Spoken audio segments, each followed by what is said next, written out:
ಧನುಸ್ಸು ರಾಶಿ, ಅನಗತ್ಯವಾದಂತಹ ವಿಚಾರಕ್ಕೆ ಹಣವನ್ನ ಖರ್ಚು ಮಾಡ್ತೀರಿ. ನಿಮಗೆ ಅದರಿಂದ ಯಾವ ಆದಾಯವೂ ಇಲ್ಲ, ಹಿಂತಿರುಗಿ ಬರತಕ್ಕಂತಹ ಯಾವ ಪ್ರಮೇಯವೂ ಕೂಡ ಇರುವುದಿಲ್ಲ.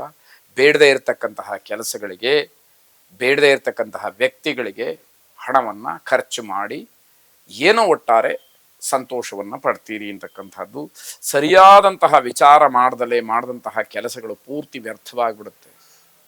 ಯಾವ ಕೆಲಸವನ್ನು ಮಾಡೋದ್ರಿಂದ ನನಗೆ ಆದಾಯ ಏನು, ಅಥವಾ ನನ್ನ ಗೌರವ ಏನು, ಅಥವಾ ನನಗೆ ಹಾನಿ ಏನು, ಇವೆಲ್ಲವನ್ನ ಸರಿಯಾಗಿ ಆಲೋಚನೆ ಮಾಡಿ ನಿರ್ಧಾರವನ್ನ ಮಾಡಬೇಕಾದಂಥದ್ದಿರುತ್ತೆ. ಮಾನಸಿಕವಾದಂತಹ ಸಮಾಧಾನವನ್ನ ಪಟ್ಕೊಳ್ಬೇಕು. ಏನು ಬಂದರೂ ಕೂಡ ನಾನು ತಡ್ಕೊಳ್ತೀನಿ ಅಂತಕ್ಕಂತಹ ಮನಸ್ಥೈರ್ಯ ಇದ್ರೆ ಮಾತ್ರ ಜೀವನ ಅನ್ನುವಂಥದ್ದು ಗೊತ್ತಾಗಬೇಕು. ದುಸ್ವಪ್ನ, ದುಶ್ಶಕನಗಳಿಂದ ನಿಮಗೆ ಬೇಸರವಾಗ್ತಕ್ಕಂಥದ್ದು. ಯಾವುದೋ ಮಲಗಿರ್ತೀರಿ, ಕೆಟ್ಟದಾದಂತಹ ಕನಸು ಬೀಳುತ್ತೆ, ಅಥವಾ ಯಾವುದೋ ಕೆಲಸಕ್ಕೆ ಹೊರಟಿರ್ತೀರಿ, ನಮ್ಮ ಶಾಸ್ತ್ರ ಸಂಪ್ರದಾಯಗಳಲ್ಲಿ ಹೇಳುವಂತೆ ಇನ್ಯಾವುದೋ ಅಪಶಕುನ ನಿಮಗೆ ಎದುರಾಗುತ್ತೆ. ಅದು ತುಂಬ ಬೇಸರವನ್ನು ಉಂಟು ಮಾಡುತ್ತೆ. ನಾನು ಯಾವ ಕೆಲಸಕ್ಕೆ ಹೊರಟರು ಹೀಗೆ, ಏನು ಮಾಡಕ್ಕೆ ಹೊರಟರು ಹೀಗೆ ಎನ್ನುವಂತಹ ಭಾವನೆ ನಿಮ್ಮ ಮನಸ್ಸಿನಲ್ಲಿ ಗಟ್ಟಿಯಾಗಿ ಕೂತು ಬಿಡುತ್ತೆ. ಮನಸ್ಸಿನಲ್ಲಿ, ಮನೆಯಲ್ಲಿ ಅಶಾಂತಿಯ ವಾತಾವರಣ. ಸರಿ ಮಾಡ್ಕೊಳ್ಳೋದು ಹೇಗೆ, ಅದು ಗೊತ್ತಾಗಬೇಕಾದಂಥದ್ದು. ದೊಡ್ಡವರ, ಹಿರಿಯರ ಮಾತಿಗೆ ಬೆಲೆ ಕೊಡಬೇಕು. ಅದನ್ನು ಹೊರತಾಗಿ ಸ್ವಪ್ರತಿಷ್ಠೆ ಅಂದರೆ ನಾನು ಏನು ನಿರ್ಧಾರ ಮಾಡ್ತೀನೋ ಅದೇ ಸರಿ ಅನ್ನುವಂತಹ ಒಣ ಪ್ರತಿಷ್ಠೆಯೂ ಕೂಡ ಬೇಡ ಅಂತ ಅರ್ಥ. ಕುಲದೇವತಾ ಆರಾಧನೆಯನ್ನು ಮಾಡಿ ಮನೆ ದೇವರನ್ನ ಸಂತೃಪ್ತಿಪಡಿಸಿ ಶುಭವಾಗಿ. ಮಕರ ರಾಶಿ, ಶಿಸ್ತಿಗೆ ಪ್ರಾಧಾನ್ಯತೆಯನ್ನು ಕೊಡಿ. ಅಶಿಸ್ತು ಯಾವತ್ತೂ ಕೂಡ ನಿಮಗೆ ಅನುಕೂಲವನ್ನ, ಉಪಯೋಗವನ್ನು ಮಾಡೋದಿಲ್ಲ. ಜೊತೆಗೆ ಪ್ರಾಮಾಣಿಕವಾಗಿ ವರ್ತಿಸ್ತಕ್ಕಂತಹ ಮನೋಭಾವವನ್ನು ಬೆಳೆಸ್ಕೊಳ್ಬೇಕಾಗತ್ತೆ. ಯಾವಾಗ ಪ್ರಾಮಾಣಿಕತೆ ನಮ್ಮಲ್ಲಿರುವುದಿಲ್ವೋ, ಬೇರೆಯವರಿಗೆ ಏನನ್ನೂ ಕೂಡ ಹೇಳೋದಕ್ಕೆ ನಮಗೆ ನೈತಿಕವಾದಂತಹ ಹಕ್ಕಿರುವುದಿಲ್ಲ. ನಾವು ಮೊದಲು ಪರಿಶುಭ್ರರಾಗಿರಬೇಕು. ಆಗ ಮಾತ್ರ ಬೇರೆಯವರಿಗೆ ಏನನ್ನಾದರೂ ಹೇಳಲಿಕ್ಕೆ ಅವಕಾಶಗಳಾಗ್ತಕ್ಕಂಥದ್ದು. ಸಹೋದರ ವರ್ಗದಿಂದ ಕಿರಿಕಿರಿ ಆಗುತ್ತೆ. ಅಣ್ಣ ತಮ್ಮ, ಅಕ್ಕ ತಂಗಿಯರು ಸಮಸ್ಯೆಯನ್ನು ಮಾಡಿಡ್ತಾರೆ. ಬೇರೆಯವರು ನಿಮಗೆ ನೀಡಿದಂತಹ ಬೆಂಬಲ ಏನಿದೆ, ಪ್ರೋತ್ಸಾಹ ಏನಿದೆ, ಅದನ್ನು ಹಿಂಪಡ್ಕೊಳ್ತಾರೆ. ನಿಮ್ಮ ಸಹವಾಸನೆ ಬೇಡಪ್ಪ, ನಾನೇನೋ ತಪ್ಪಾಗಿ ನಿನಗೆ ಬೆಂಬಲವನ್ನು ನೀಡಿದೆ ಅನ್ನುವಷ್ಟರ ಮಟ್ಟಿಗೆ ಅವರ ಮನಸ್ಥಿತಿ ಬರುತ್ತೆ. ಅದಕ್ಕೆ ಕಾರಣ ನೀವಾಗಿರ್ತೀರಿ. ನಿಮ್ಮ ಗೌರವಕ್ಕೂ ಧಕ್ಕೆ ಬರುತ್ತೆ. ನಿಮಗೆ ಅಗೌರವ ದೂರ ಇಲ್ಲ ಅನ್ನುವಂಥದ್ದನ್ನು ಗಮನಿಸಿ. ಪ್ರೇಮಿಗಳಿಗೆ ಅಶುಭವಾದಂತಹ ದಿವಸ ಇದಾಗಿರುತ್ತೆ.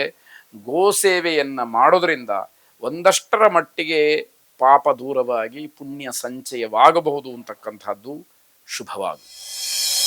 ಕುಂಭರಾಶಿ, ನೌಕರಿಯಲ್ಲಿ ಮೇಲಧಿಕಾರಿಗಳ ಜೊತೆಯಲ್ಲಿ ಹೊಂದಾಣಿಕೆ ಇರಬೇಕು. ಅವರನ್ನು ನಿಷ್ಠುರ ಮಾಡಿಕೊಂಡ್ರೆ ಅವರು ನಿಮ್ಮದಲ್ಲದೇ ಇರತಕ್ಕಂತಹ ತಪ್ಪುಗಳನ್ನು ನಿಮ್ಮ ಮೇಲೆ ಹೊರಿಸಬಹುದು, ಅಥವಾ ಅವರ ತಪ್ಪನ್ನು ನಿಮ್ಮ ಮೇಲೆ ಹಾಕಬಹುದು. ಅದಕ್ಕೆ ಅವಕಾಶಗಳಿರುತ್ತೆ. ದಿನವಿಡೀ ಉತ್ಸಾಹದಿಂದ ಕೆಲಸ ಮಾಡಿ, ಶುಭ ಇದೆ. ಎಲ್ಲೂ ಕೂಡ ಮನಸ್ಸನ್ನು ಕೆಡಿಸ್ಕೊಳ್ಬೇಡಿ. ಸಂತೋಷದಿಂದಲೇ ಕೆಲಸವನ್ನು ನಿರ್ವಹಣೆ ಮಾಡಿ. ನಕಾರಾತ್ಮಕವಾದಂತಹ ವಿಚಾರಗಳು ಬಂದಾಗ ಅದನ್ನು ಸ್ವಲ್ಪ ದೂರ ಮಾಡ್ಕೊಳ್ತಕ್ಕಂತಹ ಪ್ರಯತ್ನ ನಿಮ್ಮದಾಗಿರಲಿ. ಸ್ಪರ್ಧಾತ್ಮಕವಾದಂತಹ ಪರೀಕ್ಷೆಗಳಲ್ಲಿ ವಿದ್ಯಾರ್ಥಿಗಳಿಗೆ ಯಶಸ್ಸಿದೆ. ನಿಮ್ಮ ಪ್ರಯತ್ನವನ್ನು ನೀವು ಮಾಡಿ ಅನುಕೂಲವನ್ನು ಭಗವಂತನಿಗೆ ಬಿಡಿ. ಆದರೆ ಆ ಭಗವಂತ ಉತ್ತಮ ಫಲವನ್ನು ಕೊಟ್ಟೇ ಕೊಡ್ತಾನೆ ಅಂತಕ್ಕಂಥದ್ದು. ತಂದೆ ತಾಯಿಯವರ ಸಲಹೆಯನ್ನು ಸ್ವೀಕಾರ ಮಾಡಿ ಅವರನ್ನು ಗೌರವಿಸ್ತಕ್ಕಂತಹ ಕೆಲಸವನ್ನು ಮಾಡಿ, ನವಗ್ರಹರ ಆರಾಧನೆಯನ್ನು ಮಾಡಿ, ನವಗ್ರಹ ಪ್ರಾರ್ಥನೆಯನ್ನು ಮಾಡಿ ಶುಭವಾಗಿ. ಕೊನೆಯದಾಗಿ ಮೀನರಾಶಿ, ಬಂಧುಗಳಿಂದ ಒಂದು ಸ್ವಲ್ಪ ನಿಮಗೆ ಬೇಸರವಾಗ್ತಕ್ಕಂಥದ್ದಿದೆ. ನೆಂಟರಿಷ್ಟರು ಸ್ವಲ್ಪ ಮಟ್ಟಿಗೆ ನಿಮ್ಮ ಮನಸ್ಸಿಗೆ ಅಹಿತವಾಗಿ ನಡ್ಕೊಳ್ಳೋ ರೀತಿಯಲ್ಲಿರ್ತಾರೆ. ಅಪರಿಚಿತರ ಸ್ನೇಹದಿಂದ ವಂಚನೆಯಾಗುತ್ತೆ. ಯಾರೋ ನಿಮಗೆ ಬೇಡದೇ ಇರತಕ್ಕಂಥವರ ಒಂದು ಬಾಂಧವ್ಯ ಅಥವಾ ಪರಿಚಯ ನಿಮಗೆ ತೊಂದರೆಯನ್ನು ಮಾಡುತ್ತೆ. ಆ ವ್ಯಕ್ತಿ ಯಾರು ಅಂತಲೇ ಗೊತ್ತಿಲ್ಲ, ಅವರ ಜೊತೆಯಲ್ಲಿ ವ್ಯವಹಾರವನ್ನು ನಡೆಸೋದಕ್ಕೆ ಮುಂದಾಗ್ತೀರಿ. ಹಿರಿಯರ ಮಾರ್ಗದರ್ಶನ ಮುಖ್ಯವಾಗುತ್ತೆ. ದೊಡ್ಡವರ ಮಾತನ್ನು ಕೇಳಬೇಕಾಗತ್ತೆ. ಆಗ ಮಾತ್ರ ನಿಮಗಿರುವಂತಹ ಸಮಸ್ಯೆಯೋ ಗಂಡಾಂತರವೋ ತಪ್ಪಲಿಕ್ಕೆ ಸಾಧ್ಯ, ಅಷ್ಟೇ ಹೊರತು ಬೇರೆ ಇನ್ಯಾವುದೂ ಅಲ್ಲ. ದೊಡ್ಡವರ ಮಾರ್ಗದರ್ಶನವನ್ನು ತಾತ್ಸಾರ ಮಾಡಿದ್ರಿ, ಅವರು ಏನೋ ಯಾವುದೋ ಹಳೆ ಕಾಲದ್ದು ಹೇಳ್ತಾರೆ ಅಂತ ಅಂದ್ಕೊಂಡ್ರಿ, ಕಷ್ಟ ತಪ್ಪಿದ್ದಲ್ಲ ಅಂತ ಹೇಳಬೇಕು.